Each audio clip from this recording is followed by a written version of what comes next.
Also remember, 500 subs, Space Crusade. Woo. So, you know, if you want to see me do Space Crusade, best get subbing. Hey everyone, how's it going? So, Vamps here. Now, this is a rather quick little video, so we're going to be talking about another war story. I haven't done one in a while, and that's because basically I've had so many ideas that it's been great. But sadly, due to a couple of little mishaps here and there, I don't have a video ready for tonight. So this is the video for tonight, and there'll be another video released later in the week. Not too much later, but it will be. We'll still get a couple of those guess what's printing too, so, you know, at least that's something. The worst tournament I ever played in. So it was a Lord of the Rings tournament, and yes, at this point it was called Lord of the Rings, it wasn't called Middle-earth. And basically what happened is that we had a tournament organized, and the guy who was running it was mostly a Warhammer guy. So what ended up happening was he was like, oh, Games Workshop, they have other games. We got quite a few players of Lord of the Rings, which we did. We had about 10, roughly, I'd probably say, in the club at the time. And so this guy thought, oh, great idea, we'll run a Lord of the Rings game. The problem is that he didn't play it. So problem number one, he has no clue what's going on. And also, obviously at this time we had to suspend the rule where, you know, generally in Lord of the Rings, good fights evil. That's how it worked at the time. There was rules for evil and evil combat, but there really wasn't much in the way of good versus good combat. So, but yeah, this guy didn't understand how Lord of the Rings worked. And so what ended up happening was we ended up running a tournament that just was crazy. So if you never played Lord of the Rings before, the game is really more objective based. You can play Annihilation or whatever you want to call it, but at the end of the day, it's really more suited for objective play because it's actually really hard to kill things in Lord of the Rings. Most things need a 5 or a 6 to actually wound someone. Now, no one really gets saves, but obviously still on a 5 or a 6, and most of the time it's a 6. It's very hard to actually get dudes off the table. Generally, it's a lot of maneuvering them around the table, winning combat and pushing them away. Sometimes you can knock them over, and that will then give you the opportunity to either kill them via fall damage or kill them because they're on the ground, they can't defend themselves. Either way, I really liked Lord of the Rings back in the day because it was a lot of positioning and maneuvering, and I really felt initiative was important, but wasn't necessarily earth-shattering. There were ways to get around initiative with heroic move and stuff like that, and initiative was done with a d6. 1, 2, 3, evil, 4, 5, 6, good. Now, obviously, if you're playing both good or both evil, one person was the good guy and one person was the evil guy, regardless. Because all the game's rules were written around that particular thing. So anyway, he didn't really understand that Lord of the Rings is really, at the end of the day, unless you've got a long time, more of a, you know, an objective-based game, which most of us did play objective-based, but this was an Annihilation tournament. Bad move for number one. A, because the guy didn't know how to play, and B, because Annihilation takes far longer than objective play.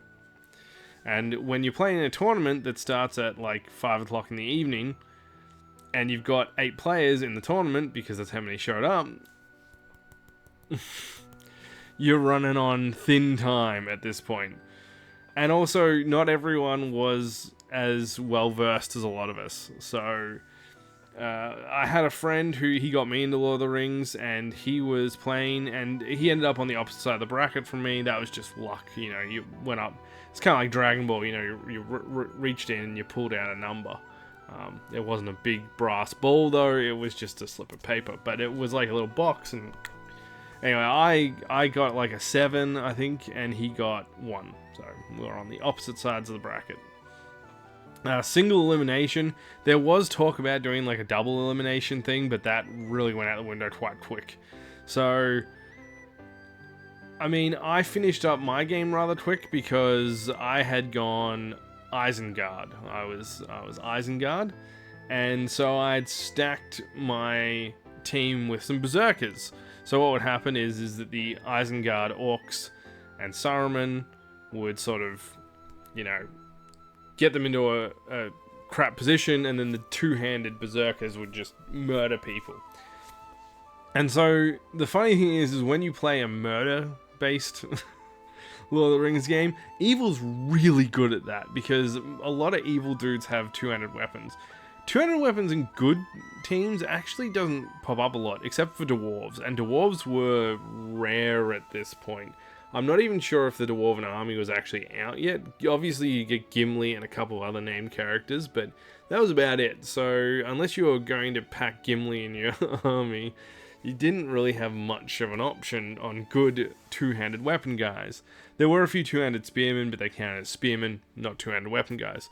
If you're wondering why that's important, basically two-handed weapon guys, they wound better. They get +1 to their wound roll. So if they're wounding on 5s, which Uruk-hai generally are, they're actually wounding on 4s, which makes it a lot easier to kill things. You go from a 33% chance to a 50% chance. So that's pretty much how it rolled. I absolutely rolled the first guy because he was Gondor, which Gondor is a pretty decent army, but, you know, oh well. My opposing friend was playing Mordorian orcs, so he also had orcs with big double-handed axes, and he was able to just, you know, just hack them up real nice. So, I won the first round, he won his first round. It was not a close game, because a lot of people played good. Elves are also another one. Elves can do two-handed and single-handed with their weapons, but elves also have crap strength, so the mileage varies on elves. Normally, elves would only wound on 6s, generally, but with two-handed weapons, it's 5s. And because they can swap it up, you know, it's useful. So yeah, so basically the dudes who got through were me, and then I was up against a Rohirrim army for my second one, who was mostly horses. Cool. And then we had the elves and my buddies Mordor orcs. So the second round begins. Well, okay, no, I make it sound like it's moving forward. It's not. I finish my game, my friend finishes his game, and then because it's because someone went Moria versus Rohirrim, that took ages, because basically the Rohirrim just had less guys because he's got horses, right? So it took him a while to track down all the goblins and murder them all. And then also, like, the goblin player was quite a young player, so he didn't want to lose, right? So he just ran his goblins away for a good, like, half an hour. And then the other guy was elves versus Gondor as well, another Gondor player, and that took ages because they just couldn't kill each other, basically. It was not good. It was not well thought out. So my friend and I took about an hour on our games, but the other guys took like 2. I think the Goblin versus Rohirrim took like 2.5 hours. So we've rapidly gone from 5 to 7:30. Meanwhile, I fit another game in.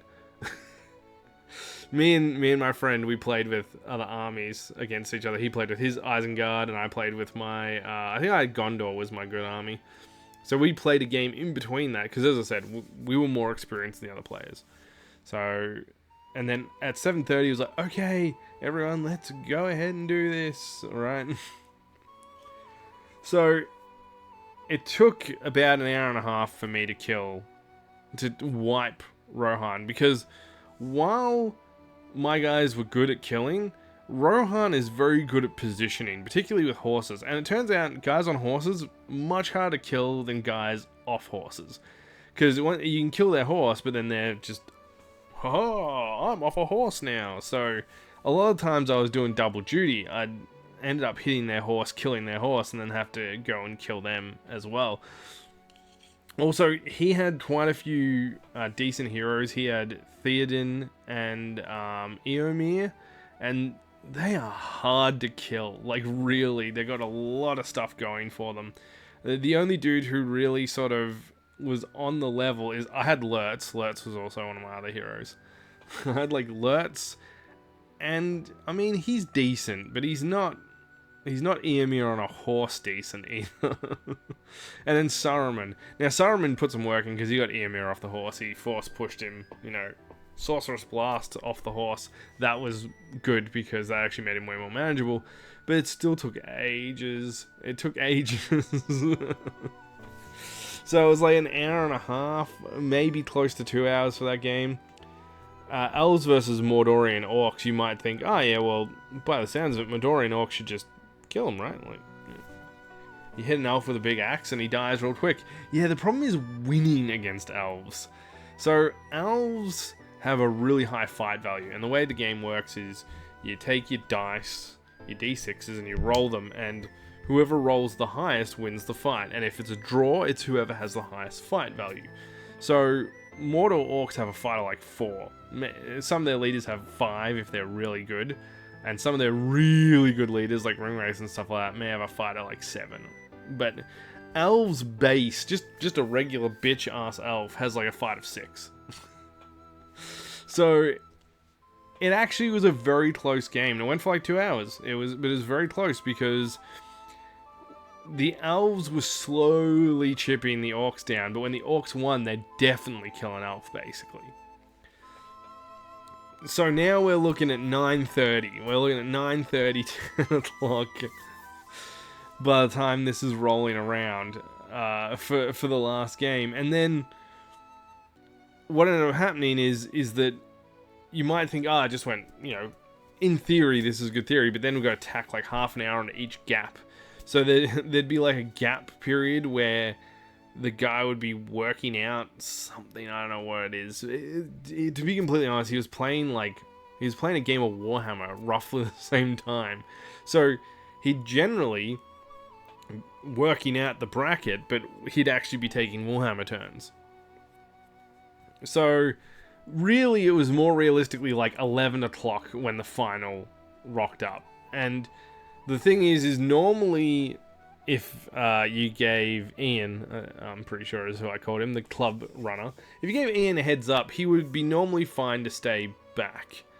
But what ended up happening was that Ian wasn't really able to stay back super late that night, as it turns out. So he's like, what's going on with this tournament? And the guy's like, oh yeah, no, it should be fine. We're just about to start the final. He's like, how long do these games take? And we're like, well, this Orc and Isengard battles are generally pretty bloody, so hopefully not too long. We also play pretty quick, so we should be fine. He's like, well, I gotta be out of here at like 12:30 at the latest. And we're like, oh, really? And then the club runner, the guy running the tournament was like, oh, I could always lock up for you, Ian.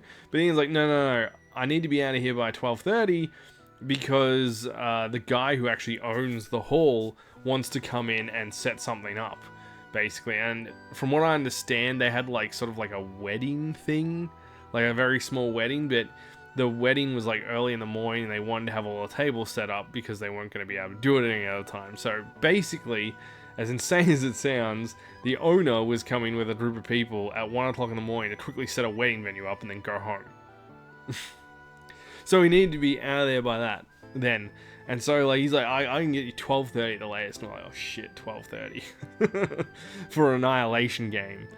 Like, and the two of us, as I said, were rather good players, so we're not going to be willing to give up ground very easily. So if you're wondering what the advantage was for each side, my Isengard guys had more armor, basically, except for the Berserkers, but they had some other crap that they got.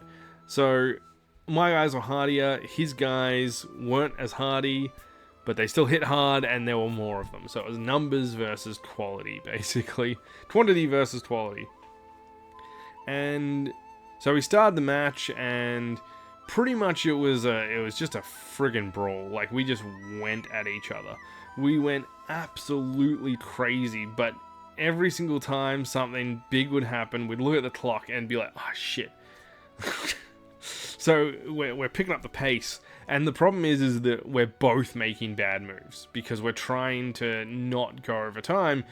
Because for the first 40 minutes we played pretty well, but then we realized that we're only about maybe a third done after 45 minutes because we're both we knew how to play each other. We didn't want to give ground to either one because, you know, I mean, we want to win the tournament. There was a small prize. It wasn't much. It was, you know, a couple boxes of Lord of the Rings miniature. And I think, if I remember correctly, there was like you got a couple characters as well. I feel like the boxes might have been like, I think one was like the White Guard. So like the guys who guard the Tree of Gondor. And I believe the other one, you know, it doesn't matter. There's just a couple boxes, and I think Treebeard was one of them. And I think the other one was I want to say it was like the Fellowship, I think. I wasn't really too concerned because I actually already owned basically all those miniatures. But I wanted the brownie points, and you know, free miniatures is always good. So we realize at the third point we're not doing this in time. So we start rushing. We're both making terrible moves. You know, if this was a chess game, you get the exclamation question mark and the double red exclamation mark, because it was just so, we were making so many bad moves, we were taking bad fights, and it would get to the point where it would be like, oh yeah, I'm gonna roll this, and I'm like, oh shit, actually, no, I can only roll 2 of these because that guy's touching this dude, and that's a different combat now. It just ended up a complete, you know, clusterfuck. It was really bad. Meanwhile, we've got the guy running to him being like, hurry up, come on guys, you got like, you know, at this point it's like, you got like 20 minutes left to get this done, and Ian's like, I really need you guys to be done like yesterday, and like, they're packing up all the tables around us, like, so all the terrain, everything is going away. Ian starts walking over and is like, how likely are you to use this quadrant of the table? And we'd be like, probably not. So he started taking terrain off the edges of the table.